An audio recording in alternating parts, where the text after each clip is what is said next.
की बात है, एक जवान बौद्ध भिक्षु अपने मन में उठने वाले नकारात्मक विचारों से बहुत परेशान था। ना चाहते हुए भी उसके मन में तरह तरह के गलत विचार आते रहते। उसका स्वभाव भी काफी चिड़चिड़ा हो गया था।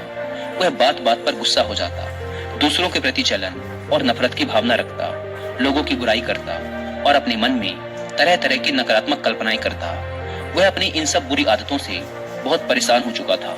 उसने बहुत से तरीके आजमाए, बहुत प्रयास किया अपने अंदर के इन बुरे विचारों को खत्म करने का, लेकिन कोई भी तरीका काम नहीं कर रहा था। अंततः एक दिन परेशान होकर उसने अपने गुरु के पास जाने का निर्णय किया।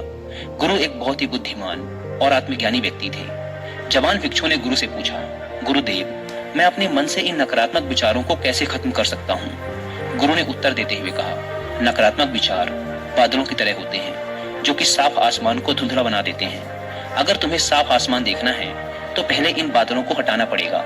ठीक इसी प्रकार अगर तुम अपने दिमाग से नकारात्मक विचारों को खत्म करना चाहते हो तो सबसे पहले तुम्हें इन नकारात्मक विचारों के मूल कारणों को पहचानना और उन्हें नष्ट करना पड़ेगा।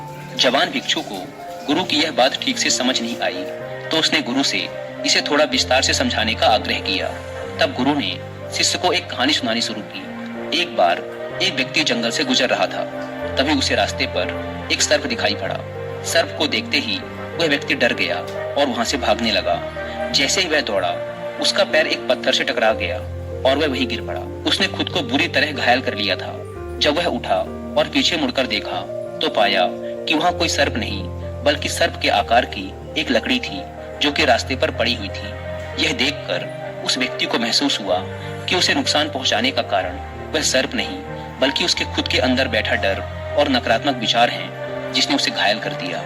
कहानी खत्म करते हुए गुरु ने उस जवान भिक्षु से कहा, मन के नकारात्मक विचार इस कहानी के सर्प की भांति हैं जो तुम्हारी परेशानी का मूल कारण नहीं है बल्कि तुम्हारी समस्या का मूल कारण तुम्हारे अंदर बैठा डर, हीन भावनाएं और अतीत के बुरे अनुभव हैं जो कि नकारात्मक विचार, गुस्सा और द्वेष के रूप में बाहर आते हैं। इसीलिए अगर तुम्हें अपने मन से नकारात्मक विचारों को खत्म करना है तो इसके मूल कारणों को पहचान कर उसे नष्ट करना होगा।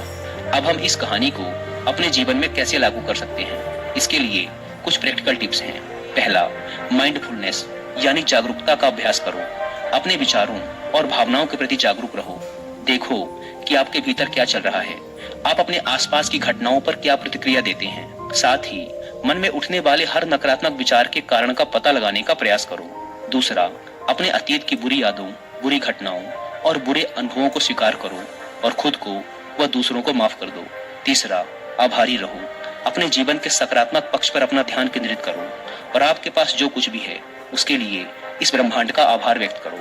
आभार व्यक्त करना हमारे नजरिए को सकारात्मक बनाता है और हमारे अंदर से नकारात्मक भावनाओं को खत्म करता है। चौथा, दयालु बनो, खुद के प्रति भी और दूसरों के प्रति भी, क्योंकि नकारात्मक विचार अक्सर अंदर ही अंदर खुद की बुराई और तुलना करने से पैदा होते हैं।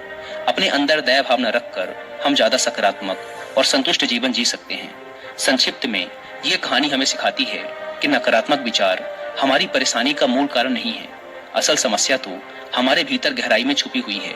इन विचारों के मूल कारणों को पहचान कर हम इन विचारों को अपने दिमाग से निकालना शुरू कर सकते हैं और एक ज्यादा खुशहाल व शांति से भरा जीवन जी सकते हैं। याद रहे, कहानी के सर्प की भांति हमारे ज्यादातर नकारात्मक विचार भी सिर्फ भ्रम मात्र हैं जिन्हें हम अपने मन में पैदा करते रहते हैं। दोस्तों, मैं यहाँ पर आपको कुक एफएम पर ये वाली ऑडियो बुक भी रिकमेंड करूंगा जिसका नाम है 11 दिन सकारात्मकता की ओर। ये ऑडियो बुक एक पॉजिटिव माइंडसेट डेवलप करने